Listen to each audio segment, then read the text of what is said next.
Hi guys! Welcome back sa aking video mga mama and sir. Yan po.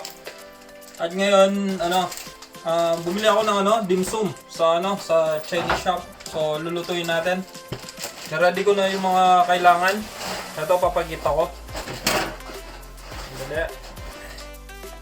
Yung steamer nilagyan ko ng tubig. Yan. Kung makikita nyo mainit na.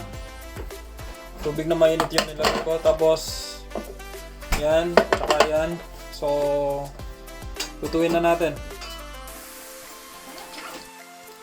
So, yan. Maglalagay tayo ng sesame oil para hindi dumikit yung dim sum natin. Sesame oil natin yan, buo. Mabilis lang.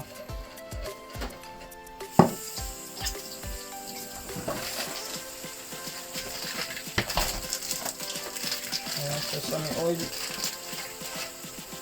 Buksan natin to. Okay.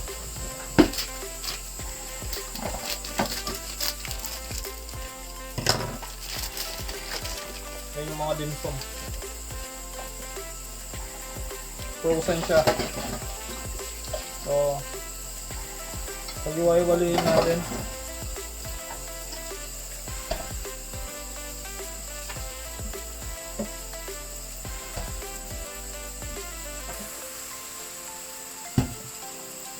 Para hindi siya magkadikit-dikit pag naluto. Kasi nag-expand pa to. So, yan. Mas maigay, hiwa-hiwalay siya.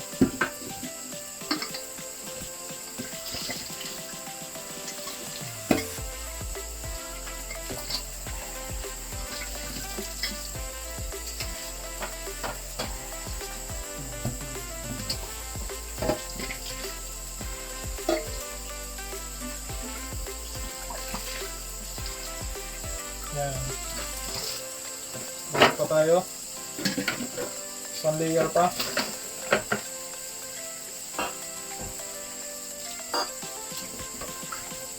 Tapos oil. Tapos kalat lang natin yung oil. Ang sesame oil natin.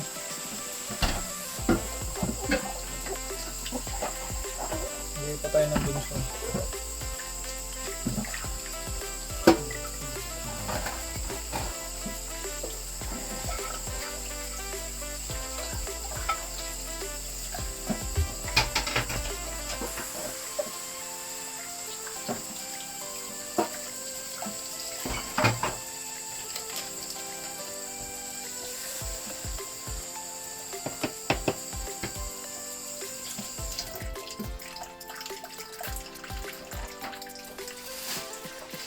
Make sure ko lang hindi nagkadikit-dikit. So, yan.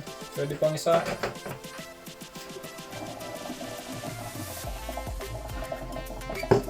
Sesame oil ulit. Ito yung last layer.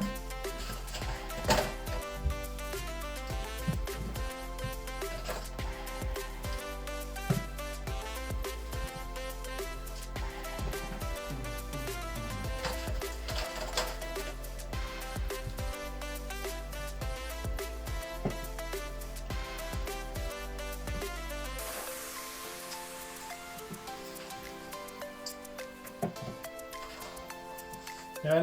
Okay na. And then, i-on lang natin to. Steam natin. I-on na natin.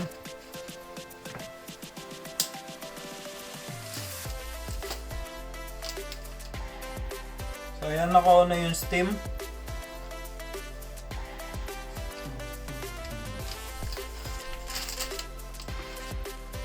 So, nakalagay sa instruction, lang, mga 13 to 15 minutes. Yung steam. So 13 to 15 minutes. After 13 to 15 minutes, okay na. Pag luto na, balikan ko kayo. Saglit. So yan na po. Mga mama and sir, ito na yung update. Yung luto, yung baba, medyo luto na, sorry. So kailangan natin ni ilipat.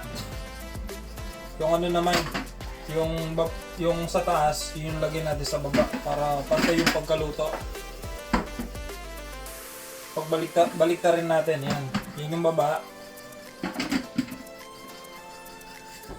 Yan. Para pantay lang yung pagkaluto niya. pinakababa. Ito yung gitna. Yan. Ganyan. Para pantay po yung pagkaluto mga mama and sir. Yan po. Yan po. Mga mama and sir, luto na. Okay na.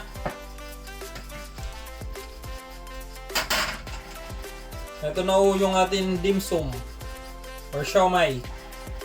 Luto na po. Ready to serve na. Kain po tayo. Thank you for watching. Bye. Dim sum po tayo guys. Dim sum.